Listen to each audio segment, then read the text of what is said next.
தமிழ் பேசும் அனைத்து நல்ல உள்ளங்களுக்கும் என் மனமார்ந்த நன்றி. இன்னைக்கு இந்த வீடியோவில் என்ன பார்க்க போகிறோம் அப்படின்னு பார்த்தீங்கன்னா, இந்த உலக அளவில் பார்த்தீங்கன்னா நிறைய பேர் வந்து தூக்கம் வரல அப்படின்னு சொல்லி தூக்க மாத்திரையை எடுத்து சாப்பிட்டுக்கிட்டே இருப்பாங்க. தினமும் ஒரு மாத்திரை போட்டு முதல்ல பழகுவாங்க, அப்புறம் 2 மாத்திரை ஆகும், 3 மாத்திரை ஆகும், இப்படியே தூக்க மாத்திரையை போட்டு அதுக்கு அடிமையாகி தூங்கிக்கிட்டே இருப்பாங்க. பார்த்துருக்கீங்களா? அவங்களால தூக்க மாத்திரை போடாமல் இருக்கவே முடியாது, அதுக்கு அடிமையாயிடுறாங்க. இதை வந்து ஆங்கிலத்தில் என்ன அப்படின்னு சொல்கிறாங்கன்னு பார்த்தீங்கன்னா, ஸ்லீப்பிங் பில்ஸ் அப்யூஸ் அப்படின்னு சொல்லுவாங்க. இது வந்து அடுத்த ஸ்லைடில் வருது, அது நான் உங்களுக்கு என்னங்கிறத எக்ஸ்பிளைன் பண்ணுறேன். இது வந்து ஒரு நோய்ங்க, sleeping pills addiction and abuse. அதாவது அப்யூஸ்னால் அதிகமாக பயன்படுத்துறது. இதை பாருங்கள், அதனோட எக்ஸ்பிளேஷன் என்னன்னு பார்ப்போம். Sleeping pills or sedative hypnotics. அதாவது என்னென்னா, எந்த ஒரு மாத்திரை உங்களை வந்து அமைதிப்படுத்தி தூங்க வைக்குதோ அதுக்கு வேறு வந்து செடேட்டிவ் ஹிப்னாட்டிக்ஸ் அப்படின்னு சொல்கிறாங்க. ஆஃபன் ப்ரெஸ்கிரைப்டு ஃபார் இன்சோமினியா அப்படிங்கிறது என்ன அப்படின்னு பார்த்தீங்கன்னா, தூங்காமே இருப்பீங்க. அந்த தூங்காமல் இருக்கிறதுக்கு காரணம் என்ன, எதுக்காக நம்ம இந்த மாத்திரைலாம் சாப்பிட்டு நம்ம தூக்கத்தை வர வைக்கிறோம்ங்கிறத பின்னாடி சொல்கிறேன்.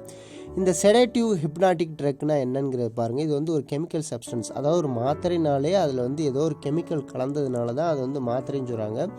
இதைத்தான் வந்து என்னென்னா நம்மளுடைய டென்ஷனை குறைச்சி எந்த சிந்தனையும் வர விடாமல் நம்மளை அமைதிப்படுத்தி அப்படியே தூங்க வைக்கும்.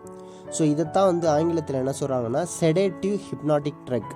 இப்போ நீங்கள் கேட்கலாம், இந்த மாத்திரை சாப்பிட்றதுனால நம்ம எப்படி அடிமையாகிறோம் அப்படிங்கிறத நம்ம சொல்ல போகிறோம். அதாவது உலகத்தில் உள்ள மக்கள் அனைவரும் வந்து 3 விதமான தூக்க மாத்திரைகளை சாப்பிட்றாங்க. அது என்னன்னு பார்த்தீங்கன்னா, ஆம்பியன், சொனாட்டா அண்ட் லுனஸ்டா. இது ஃபுல்லாக கம்பெனி நேமு. அது பக்கத்தில் ப்ராக்கெட்டில் இருக்கிறது தான் அந்த கெமிக்கல் காம்போசிஷனோட நேமு. சோல்பிடம், சால்ப்ளான் அண்ட் எசோபிகோலான் அப்படிங்கிற இந்த கெமிக்கல் தான். சரிங்களா? இந்த கெமிக்கலை வச்சு தான் வந்து இந்த மாத்திரையெல்லாம் தயாரிக்கிறாங்க. சரிங்களா? சரி, இது இப்போ இந்த மாதிரி மாத்திரைகள் சாப்பிட்றாங்க. உலகத்தில் உள்ள எல்லாருமே மாத்திரைகளை சாப்பிட்டு தான் வந்து தூங்குறாங்களா? கிடையாது. அதுக்கு தான் நேச்சுரல் ஸ்லீப் அப்படின்னு சொல்கிறாங்க. அப்படின்னா என்ன அப்படிங்கிறத ஃபஸ்ட்டு பார்ப்போம். அதாவது பிரெயின், நம்ம மூளையில் வந்து மெலட்டோனின் அப்படின்னு சொல்லக்கூடிய இந்த படத்தை பாருங்கள், ஒரு ஹார்மோன் வந்து சுரக்குது.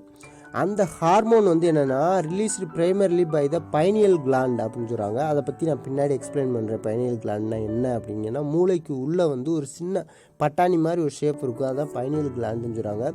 அதில் சுரக்கக்கூடிய ஒரு ஹார்மோன் பேர் தான் மெலட்டோனின்னு சொல்கிறாங்க.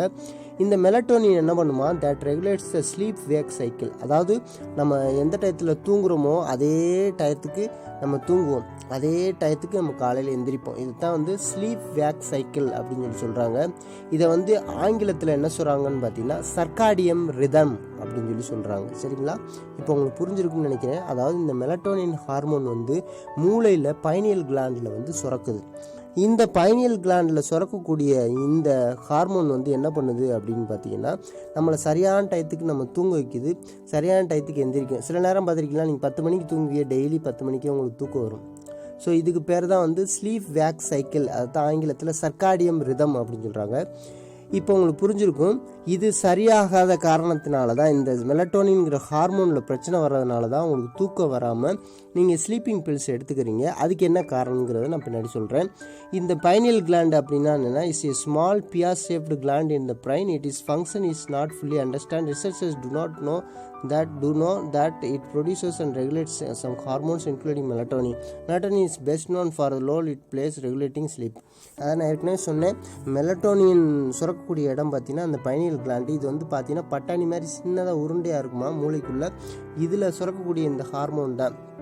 இந்த ஹார்மோன் வந்து ஏன் சுரக்காமல் போகுது அப்படின்னு பார்த்தீங்கன்னா, மெலட்டோனின் ஒரு ஹார்மோனை வந்து எப்படி செக்ரிட் பண்ணுற பிரெயினில், அதுக்கேற்ற மாதிரி நம்ம உணவுகள் சாப்பிடணும். இந்த மெலட்டோனின் ரிச் ஃபுட்டுனே இருக்குது, நீங்கள் நெட்டில் சர்ச் பண்ணி பார்த்தீங்கனாலே தெரியும்.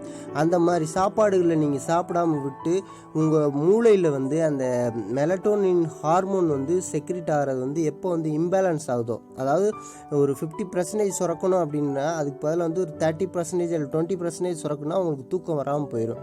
ஸோ அந்த நேச்சுரல் ஸ்லீப் வராமல் போகிறதுனால தான் நீங்கள் வந்து ஆர்டிஃபிஷியலாக என்ன பண்ணுறீங்க, ஸ்லீப்பிங் பில்ஸ் எடுத்து அடிக்கடி சாப்பிட்டு அப்படி அடிமையாகி அது போட்டால்